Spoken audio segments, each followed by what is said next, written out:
இன்னும் எவ்வளவு தூரம் போகணும் வந்துட்டோம் மகாராஜா. மகாராஜா இங்கேயே கொஞ்ச நேரம் நில்லுங்க. இதோ இப்ப அந்த அதிசயத்தை கொண்டு வந்து காட்டுறேன்.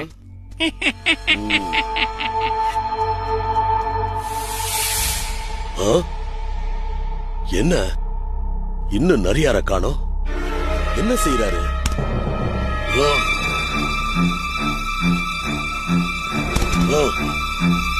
இது அந்த நரியோட சூழ்ச்சியா? சபாஸ் நரியாரே, நீ சொன்ன மாதிரி சிங்கத்தை தனியா அழைச்சிட்டு வந்துட்ட. உன் தந்திரத்தை மிஞ்சுறதுக்கு இந்த காட்டுல ஆளே இல்ல. உன்னோட விசுவாசத்துக்கு என்னுடைய பாராட்டுக்கள். நரியோட சூழ்ச்சியில நாம ஏமாந்துட்டோமே. என்ன பாத்துக்கிட்டு இருக்கீங்க? தாக்குங்க, சிங்கராஜாவை சின்ன பின்னமாக்குங்க.